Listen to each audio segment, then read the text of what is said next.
এই দাড়ি নিয়ে কলকাতা হাইকোর্টে প্র্যাকটিস করি, গাঁটের ওপর প্যান্ট থাকে, জোহর আসরের নামাজ হাইকোর্টের ভিতরে মসজিদ আছে, ওখানে নামাজ পড়ি। কারো বাপের ক্ষমতা নাই কোনো উকিলের, কোনো অ্যাডভোকেটের আমার মৌলিক অধিকার নিয়ে কথা বলবে। কারণ মৌলিক অধিকারটা আমি ভালো করে জানি, বুঝতে হবে আমাকে।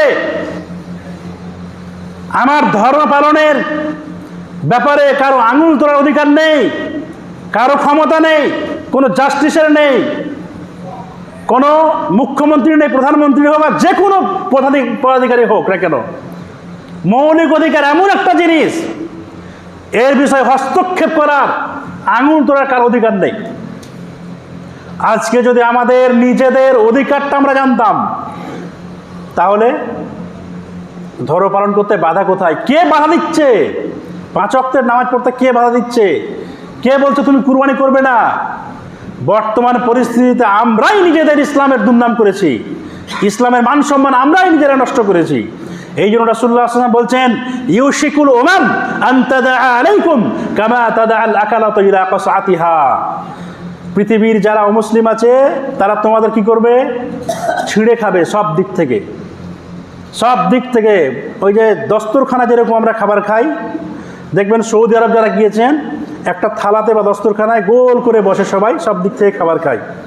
অনুরূপভাবে অমুসলিমরা কি করবে? তোমাদেরকে ছিঁড়ে খাবে। ইউশিকুল উমাম আন তাদআ আলাইকুম কামা তাদআল আকালাতু ইলা কাসআতিহা। হাদিস সহিহ সূত্রে প্রমাণিত। বর্তমান পরিস্থিতিতে আমাদের ধর্ম পালনের ক্ষেত্রে প্রতিবন্ধকতা কি অমুসলিমরা, বিজেপি সরকার, নাকি আমরা নিজেরাই? এটা একটু সমীক্ষা করতে হবে। আমি কতটা ধর্ম পালন করি নিজে, আমার পরিবার কিভাবে পরিচালিত হচ্ছে।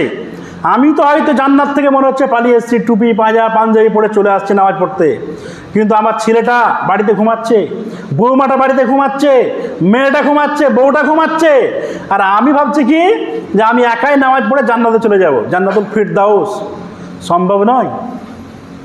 রব্বানা আরিনাল্লাযাইনা আযাল্লানা মিনাল জিন্নি ওয়াল ইনস। বলবে কি?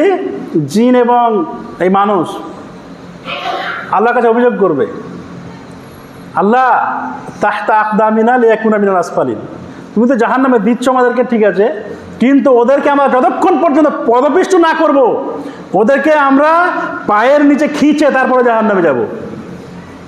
এই কথা বলবে, কোরআনে আছে এই কথা। কারণটা কি? ও নিজে নামাজ পড়েছে, ভাবছে একাই জান্নাতে চলে যাব, কিন্তু আমাদেরকে বলেনি নামাজ পড়ার জন্য। আমি পাপ কাজ করেছি, আমাকে নিষেধ করেনি। কখন নিষেধ করেছি আমরা? যখন বয়স হয়ে গিয়েছে, বিয়ে হয়ে গেছে, নামাজ পড়ে না, একটু বিয়ে হয়তো নামাজ পড়ে লজ্জা লাগছে, নামাজ পড়ে না, তখন কি করি? নামাজের জন্য বলি, নামাজের জন্য বলি। তখন হবে একটা কঞ্চি, একটা বাঁশ যখন পাকা হয়ে যাবে, শুকনো হয়ে যাবে, তখন তো আর ওকে নিজের মতো করেই করা যাবে না, গঠন করা যাবে না, বাঁকা করা যাবে না, শার্ট করা যাবে না, লম্বা করা যাবে না। কাঁচা অবস্থাতেই যে কোনো রকমভাবে তাকে তার আকৃতি বিকৃতি পরিবর্তন করা যায়, ওই অবস্থাতে পরিবর্তন। কিন্তু যখন বড় হয়ে গেল, বিয়ে হয়ে গেল, তারপরে পরিবর্তন করতে যাচ্ছেন, মৌলভী সাহেবকে এসে বলছেন, মাওলানা সাহেবকে এসে বলছেন যে আমার ছেলেটা নামাজ পড়ে না গো, কথা টথা কিছু শুনে না, বদমাশ হয়ে গিয়েছে, তখন তার কথা শুনবে না। ওর এই টাইম তো ওভার হয়ে গিয়েছে, টাইম তো ওভার হয়ে গিয়েছে। ধর্ম পালন, শুনুন একটা কথা ভালো করে, এই যে মসজিদ কেন্দ্রিক আগের যুগে বড় বড় মুহাদ্দিস তৈরি হয়েছেন, মাদ্রাসা থেকে বড় বড় মুহাদ্দিস তৈরি হয়েছেন। Article 13 of the constitution of India, ভারতবর্ষের সংবিধান, আর্টিকেল 30-এ বলছে কি যে কোনো সংখ্যালঘুরা নিজেদের মতো করে নিজেদের প্রতিষ্ঠান, শিক্ষা প্রতিষ্ঠান তৈরি করতে পারে, চালাতে পারে, কেউ হস্তক্ষেপ করতে পারবে না। এটা হচ্ছে ফান্ডামেন্টাল রাইটস। বর্তমান যুগে ধর্ম পালনের আমার বাধা কোথায়? এই যে মাদ্রাসা খুলে বসে আছি, কারণ কি? এখানে কোরআন হাদিস পড়ানো হয়। যেখানে জঙ্গিবাদের বিরুদ্ধে তীব্রতর, পৃথিবীতে যত ধর্মগ্রন্থ আছে, যত বই আছে, পৃথিবীতে যত, আমি চ্যালেঞ্জ করে বলছি, এবং যত আইন আছে পৃথিবীতে পবিত্র কোরআনের থেকে জঙ্গিবাদের বিরুদ্ধে, সন্ত্রাসের বিরুদ্ধে কোথাও বলা নেই। কারণ আমি নিজে এই সম্পর্কে একটা বিস্তারিত আর্টিকেল লিখেছি, প্রবন্ধ লেখা আছে, আমার বক্তব্য রয়েছে 1.5 ঘন্টার। ইসলামের সন্ত্রাসের বিরুদ্ধে অবস্থান পবিত্র কোরআনের থেকে পৃথিবীর কোনো ধর্মগ্রন্থে, কোনো আইনে, কোনো বইয়ে জঙ্গিবাদের বিরুদ্ধে বলা হয়নি।